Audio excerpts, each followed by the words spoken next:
So people are definitely wanting to be helped if they're in a impoverished situation.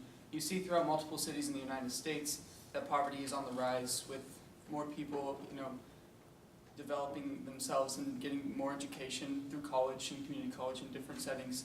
The poverty line is able to grow. And this definitely has an impact on the people who aren't able to get jobs quickly and are below the poverty line. Therefore, it's more difficult for them to do the easier things of life, and also for their children to enjoy the nicer things of life, whether it be having a good time with their friends through going to water parks or going to different vacations or even playing sports. Hi, my name is Austin Stevens, and I'm going to be talking to you today about RBI Austin and creating more of an impact not only in the Austin area but on a global scale.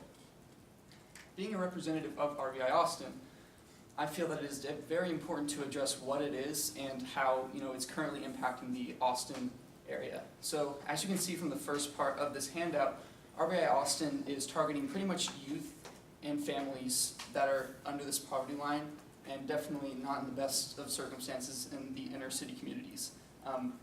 For instance, in East Austin, there are a lot of rundown areas, and with that goes a lot of rundown fields, which obviously makes it more difficult for their kids to enjoy the nicer things of life, whether it be a pickup soccer game, pickup basketball game, and in this case, pickup baseball games.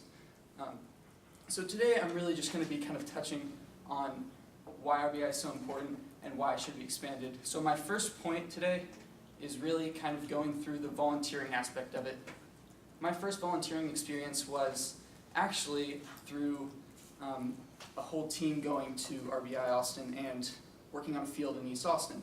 And what we did was we went there in the morning and worked about 8 hours with almost 60 guys, and what we did was we expanded the infield circle, which the field has kind of a diamond shape, and the infield was shortened quite a bit. So what we did was we carried it out about 1.5 feet out, almost 2 feet, by just using circle hose. So pretty much just kind of, or hula hose is what they're called, and you pretty much just take the grass out and expand it beyond.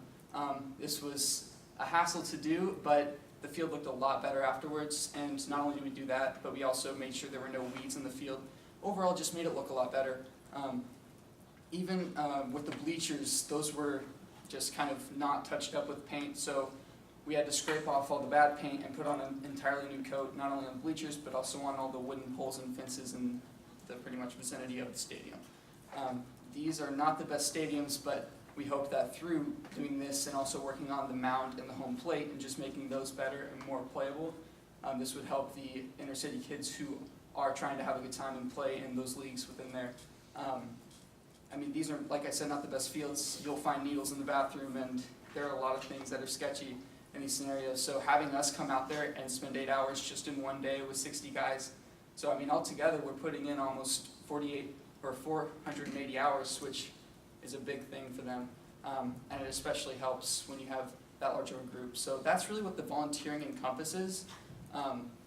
It's just a very impactful thing, and not only this, but they also have people help out with games and stuff. I know there are foundations like Play Ball and other foundations that work with kids that are less fortunate with regards to autism, and RBI works with those kids as well, so it's a very impactful program. So second in this is really trying to help them expand and the funding that they get.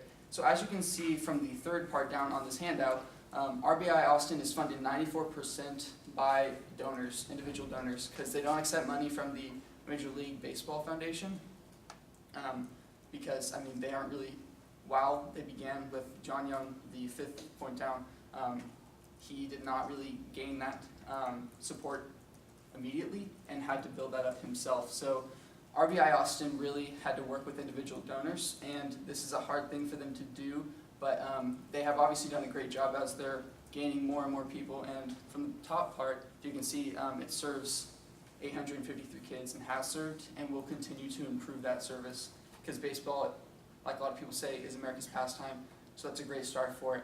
But in order to gain more individual donors, you have to appeal to multiple sports. So sports like soccer, sports like football, generating those and getting donors from those supports will definitely help their presence and can expand into not only Austin but into the other nations. I also want to touch with my third point on the areas that they're currently in. Austin is currently in, or RBI, which stands for Reviving Baseball in Inner Cities, is currently in 200 cities worldwide, and has 300 programs put together within those cities. And this is, like I said, not just in domestically the United States, it is actually worldwide. So I believe they have one set up in Japan, they have a few set up in Europe as well. So they do have a presence and are continuing to grow with that. And it's definitely impactful. It actually touches on that on the second to last point of the amount of cities and the amount of programs it has. But like it says, over 200,000 boys and girls are in an RBI league worldwide. So it does have a presence and it is continuing to grow. So if not only they incorporate that, but like in my second point, if they continue to improve on the aspect of going towards more and more sports, they're going to expand that number and help more people who are not in that, more fortunate situation, may not be financially stable, maybe under the poverty line with their family. And definitely being parts of organizations or supported by organizations like the Boys and Girls Club helps, because this obviously can help them go into leagues. I've heard of multiple scenarios where there are sign-up sheets at the Boys and Girl Clubs where people can sign up for these leagues, and it'll register them for it, so they can just go straight from the Boys and Girls Club to the fields and actually play games. So it's a very effective system. This was mostly, that research was done from this website, their About Us section, but it's a very impactful thing, and RBI is definitely trying to generate this through Boys and Girls Club. And while the Major League Baseball and minor league baseball clubs can't really generate money for it, they definitely do come out and support it. The Round Rock Express, for example, which is a farm system team of the Texas Rangers, actually already helps out with them. If you go onto their page, you can see they're one of the sponsors on the bottom. So this is obviously having a good impact for RBI in not only the development of this, but also if they are to expand in different sports, other professional teams will decide to do this as well.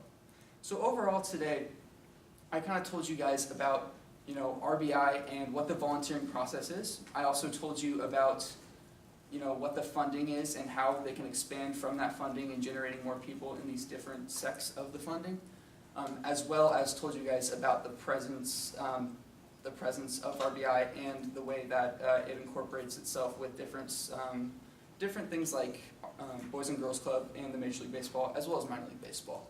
Thank you guys for your time, and I hope you can support RBI in reviving baseball in inner cities as well as other sports. Do y'all have any questions?